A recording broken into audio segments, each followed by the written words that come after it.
আসসালামু আলাইকুম। প্রিয় দর্শক, এই মুহূর্তে দেশের রাজনীতি নিয়ে যারা ভাবেন তাদের চিন্তার অথবা তাদের আলোচনার মূল ক্ষেত্রটা কিন্তু বাংলাদেশে আর নয়, সেটা হলো ইংল্যান্ডের রাজধানী লন্ডনে। কারণ লন্ডনে আমাদের সরকারের অন্তর্বর্তী সরকারের প্রধান উপদেষ্টা ডক্টর ইউনূস রাষ্ট্রীয় সফরে গিয়েছেন। রাষ্ট্রীয় সফরে বলবো, যদিও আমরা জানি উনি সেখানে গিয়েছেন কিংস চার্লস হারমোনি অ্যাওয়ার্ড গ্রহণ করার জন্য। সেটা ব্যক্তি ডক্টর ইউনূসকে দেওয়া হয়েছে। কাজেই এটা ব্যক্তিগত সফর হয়তো অনেকে বলতে চাইবে, কিন্তু তারপর আমি বলবো, কারণ উনি তো সরকার প্রধান যেখানেই যাচ্ছেন সেটা তো সরকারি কাজই হয়, কারণ তার সঙ্গে তো সরকারের লোকজন গিয়েছেন, বাংলাদেশ ব্যাংকের গভর্নর গিয়েছেন, দুদকের যিনি চেয়ারম্যান তিনি গিয়েছেন। এগুলো তো বড় ঘটনা। এবং তার সঙ্গে প্রেস সেক্রেটারি আছে, প্রেস উইং আছে, এসএসএফ আছে, অনেকে আছে। কাজে সরকার প্রধান যখন যেখানে যান সেটা সরকারি সফরই হয়ে যায়। কিন্তু এই সরকারি সফরে আমরা কি পেতে যাচ্ছি? এর মধ্যে জানা গেছে যে ব্রিটেনের প্রধানমন্ত্রীর সঙ্গে যে বৈঠক হওয়ার কথা ছিল সেটা অনিশ্চিত, এবং এটা নিয়ে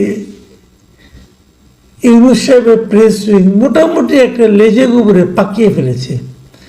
প্রেস উইংয়ের যিনি আপনার প্রেস সেক্রেটারি, নেবার সিনিয়র সচিব পদমর্যাদার ব্যক্তি, তো উনি প্রেস উইংয়ের পক্ষ থেকে যে প্রেস কনফারেন্সটা হয়েছে সেখানে উনি বলেছেন যে ব্রিটেনের প্রধানমন্ত্রীর সঙ্গে আমাদের প্রধান উপদেষ্টার বৈঠকটা কবে হবে এখনো নির্ধারণ করা যায়নি সময়টা।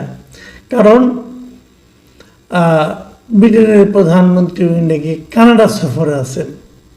পরে জানা গেল উনি কানাডা সফরে যানই নাই। তো কি হলো ভাই?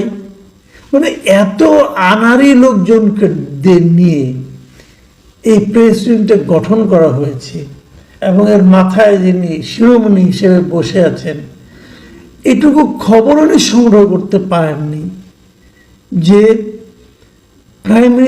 ব্রিটেনের প্রাইম মিনিস্টার যে দেশে উনি গিয়েছেন, যে দেশে আমাদের প্রধানমন্ত্রীর পদমর্যাদার ব্যক্তিকে নিয়ে গিয়েছেন, সেখানে ওই দেশের প্রধানমন্ত্রী আদৌ সে দেশে আছেন কি নাই এই খবরটা সংগ্রহ করার সক্ষমতা ওনার নাই। দেশের টেলিভিশনগুলিতে উনি মাঝে মাঝে যান, যে একদম ফাটিয়ে ফেলেন, পর্দা ফেটে মনে হয় বেরিয়ে যাবে এরকম মনে হয়। কিন্তু ওনার দক্ষতার এবং যোগ্যতার যে দৌড় সেটা মোটামুটি বোঝা যাচ্ছে। ওনার এটা উনি কোত্থেকে পেয়েছেন? ওনাদের কাছে নাকি কোন এক এমপি এসেছিলেন, তিনি বলেছেন, তিনি জানিয়েছেন, এটার উপর ভিত্তি করে উনি প্রেস কনফারেন্স করে ফেলেছেন। যাই হোক, এগুলি যত বলবো ততই নিজেদের গায়ে লাগে, কারণ ওনাকে বেতনটা তো আমরাই দিই, তাই না? আমরা ওনাকে প্রেস সেক্রেটারি বানিয়েছি, ওনার কর্মতৎপরতা দেখেছি আমরা। এর মধ্যে কিছু ভিডিও দেখলাম যে উনি নিজেই প্রধান উপদেষ্টা যাচ্ছেন, হাতে একটা ব্যাগ নিয়ে, ওনার হাতে একটা ব্যাগ, উনি মোবাইলে ছবি তুলছেন, ভিডিও করছেন, এইসব আর কি। যাই হোক, এগুলো নিয়ে নতুন করে বলার কিছু নেই। তো উনি যাচ্ছেন এখানে, এ পর্যন্ত কি কি হয়েছে সেগুলো আমরা বিভিন্ন সোশ্যাল মিডিয়ায় দেখেছি। কি কি হয়েছে আমরা দেখেছি। উনি বের হওয়ার পর ওনারা এই গ্রুপ নিয়ে যখন বের হয়েছেন এয়ারপোর্টের সামনে, সেখানকার প্রবাসী যারা বাংলাদেশে আছে তাদের বিক্ষোভ, তাদের স্লোগান, তাদের প্ল্যাকার্ড নিয়ে থাকা।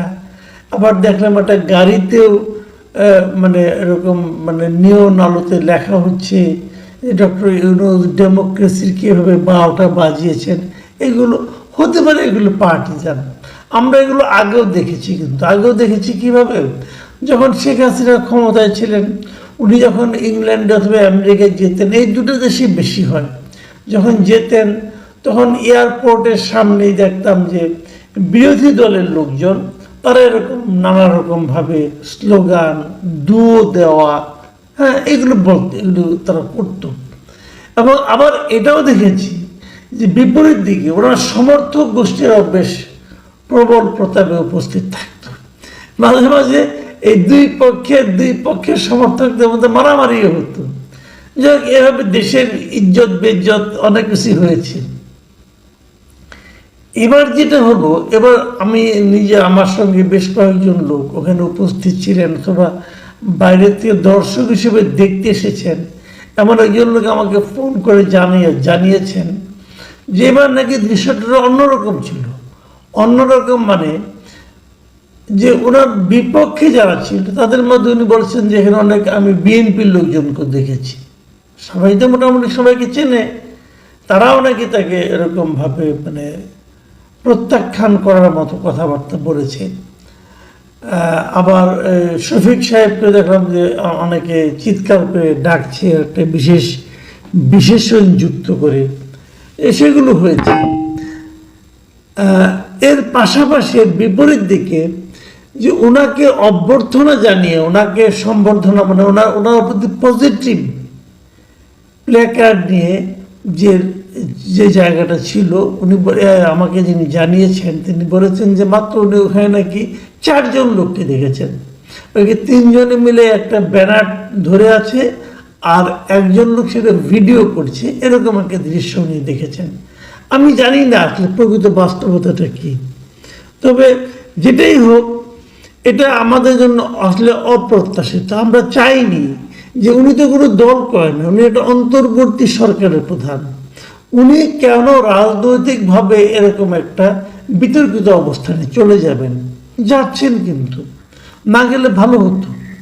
যা হোক, আমরা বরং একটু তাকাই যে উনি কি কি করেছেন এবং কি কি বলেছেন। এর মধ্যে উনি ওখানে গেলেন কবে? উনি গেলেন হলো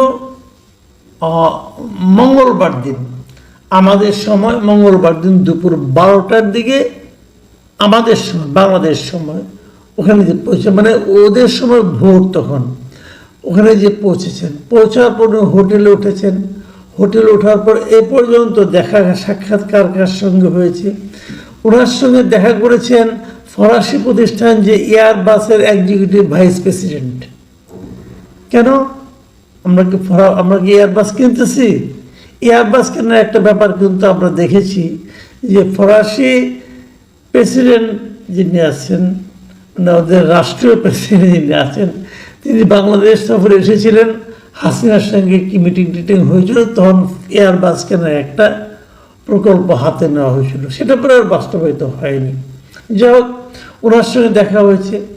আর দেখা হয়েছে যে অল পার্টি পার্লামেন্টারি গ্রুপের একটা যুক্তরাজ্যের একদল সংসদ সদস্য তার সঙ্গে সাক্ষাৎ করেছেন। বেসিক্যালি এখানে বাঙালি যারা নির্বাচিত হয়েছেন এরাও অনেকে ছিলেন এখানে, কিন্তু টিউলিপ সিদ্দিক ছিলেন না। এটা খুব ইন্টারেস্টিং। ছাড়া অন্য অনেকে ছিলেন। তার সঙ্গে ওনার দেখা হয়েছে, ওই দিনই দেখা হয়েছে, প্রথম দিনই মঙ্গলবার দিনে, যে কমনওয়েলথের মহাসচিব শার্লি